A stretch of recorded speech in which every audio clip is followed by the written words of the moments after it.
राधे राधे। ताज बेगम पहली बार दर्शन के लिए अकबर के साथ दर्शन करने गई गोवर्धन। अब गोवर्धन में दर्शन करने गई। अब अकबर ने गोसाई जी से निवेदन किया कि हमें श्रीनाथ जी के दर्शन करने हैं।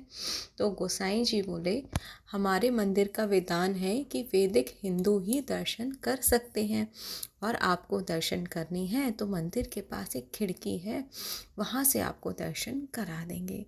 अब भैया गोसाई जी ने मंदिर के पास खिड़की से अकबर को दर्शन करा दिए। उसके बाद ताज बेगम ने दर्शन किए। अब ताज बेगम ने दर्शन किए तो मतलब ठाकुर जी की जो छवि थी ना, हमारे श्रीनाथ जी की छवि ना उनके बस हृदय में बस गई। ऐसी बसी कि वो त्रिभुवन ललित हमारे ठाकुर की छवि उनके नेत्रों से हटे ही ना। अब उसके बाद जब ताज बेगम अपने स्थान पे पहुंच गई भैया, लेकिन उनको हर समय हर जगह ठाकुर जी ही ठाकुर जी दिखे। अब तो धीरे धीरे धीरे धीरे उनको ज्वर चढ़ने लगा। इतना ज्वर मीन्स फीवर। फीवर जब चढ़ने लगा, अब तो काफ़ी सारे वेद काफ़ी सारे उनके लिए बुलाए गए भैया, लेकिन फिर भी उनका ज्वर नहीं ठीक हुआ। काफ़ी सारा उपचार कराया गया उनका, काफ़ी सारे वैद्य बुलाए गए, लेकिन किसी भी वैद्य के द्वारा उनका उपचार संभव ही नहीं हुआ। तो ताज बेगम अकबर के पास जाती हैं और कहती हैं, हमारा ये ज्वर अब समाप्त नहीं होगा, अब आप हमें ना वृंदावन हमारे गोवर्धन नाथ के पास भेज दो। अकबर ने पहले तो उन्हें बहुत मना किया, बहुत समझाया, लेकिन देखा कि इनकी स्थिति सुधर ही नहीं रही है, दिन पे दिन बद से बेहतर होती जा रही है। तो इससे अच्छा है कि भाई इनको भेज दिया जाए। तो अकबर ने जाने की अनुमति दे दी। अब तो भैया ताज बेगम पहुंची, लेकिन हमारे हिंदुत्व में किसी भी मंदिर में उनका जाना निषेध था। अब तो भैया उनको मंदिर दर्शन करने के लिए नहीं मिला। तो ताज बेगम बाहर से ही जो दर्शनार्थी आते उनसे पूछती कि आज ठाकुर जी ने कैसा श्रृंगार किया है, आज ठाकुर जी की आभा कैसी है, आज किस कलर के वस्त्र धारण किए हैं हमारे ठाकुर जी ने, आज कौन से आभूषण धारण किए हैं। और रोज, अच्छा आज ठाकुर जी ने मोर पिच ऐसे वाला धारण किया है, अच्छा आज तो ठाकुर जी ने मत्स्य आकृति के कुंडल धारण किए हुए हैं, आज तो ठाकुर जी के पैरों की पायल ऐसी है। तो रोज़ ठाकुर जी की आभा पूछती और वही आकृति वो नीचे धरती पे बनाती और उसी का ही दर्शन करती। रोज़ उनका यही नियम हो गया। मंदिर से जो दर्शनार्थी आते और वो मंदिर के बाहर उनसे पूछती कि आज ठाकुर जी का श्रृंगार कैसा है, और वही छवि वो बनाती। अब धीरे धीरे धीरे धीरे उनका प्रेम इस तरह बढ़ा ठाकुर जी के प्रति कि पहले तो वो दर्शनार्थी से पूछती थी, अब तो वो खुद छवि बनाने लगी कि आज हमारे ठाकुर जी कैसे दिख रहे होंगे। और फिर लोगों से पूछती कि आज ठाकुर जी कैसे दिख रहे हैं, ऐसे ही दिख रहे हैं क्या। लोग बोलते हाँ हाँ बिल्कुल ऐसे ही दिख रहे हैं, आज तो ठाकुर जी ने नीला पटका धारण किया हुआ है और मत्स्य आकार के कुंडल पहने हुए हैं और सिर पे ऐसी टेढ़ी पाग रखी हुई है, और आज तो ठाकुर जी ने पैरों में जूती धारण की हुई है, और आज तो ठाकुर जी के कंठ का हार ऐसा है, आज तो ठाकुर जी ने सोने के कड़े धारण किए हुए हैं। अब तो भैया वो जैसे देखती कि जो आभा उन्होंने धरती में बनाई थी और हमारे ठाकुर जी का जब लोग बताते कि ऐसे ही दिख रहे हैं, झूम के ना बस पागलों के नृत्य करने लग जाती।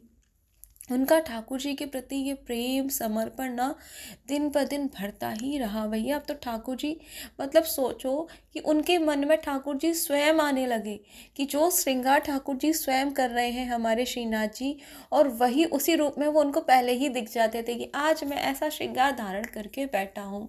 ये तो हमारे ठाकुर जी की कृपा नहीं है तो क्या है।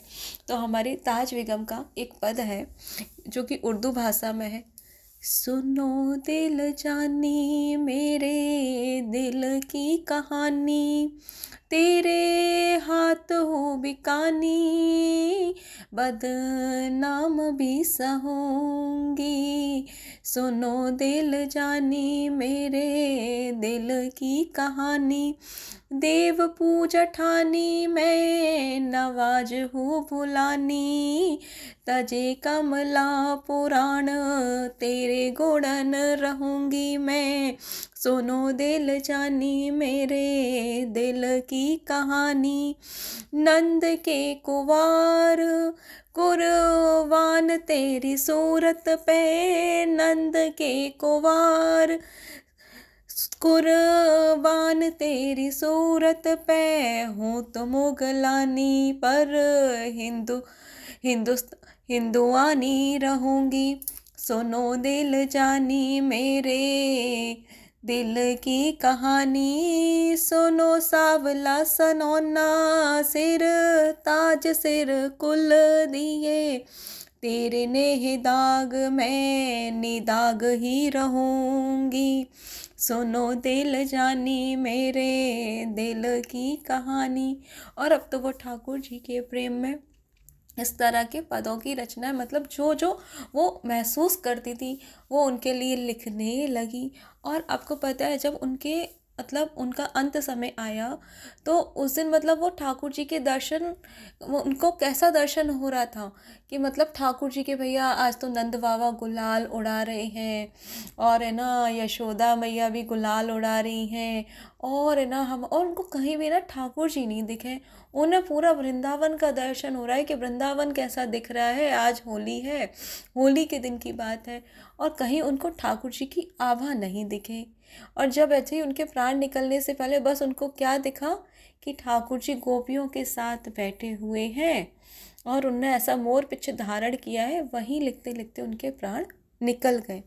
उसके बाद वृंदावन में वो आकाशवाणी हुई भैया ताज बेगम के लिए। जो पद वो लिख रही थी, उन्होंने क्या पद लिखा था, वो आज भी नाथ द्वारे में होली के दिन वो जब पट खुलते हैं हमारे नाथ द्वारे ठाकुर जी के, श्रीनाथ जी के, तो वो धमार गाई जाती है। बहुत अच्छी धमार उन्होंने उस दिन लिखी थी कि बहुरी ठप बाज रही, मतलब जैसा जैसा वृंदावन का वर्णन था वो सारा वर्णन उन्होंने उस पद के अंदर किया।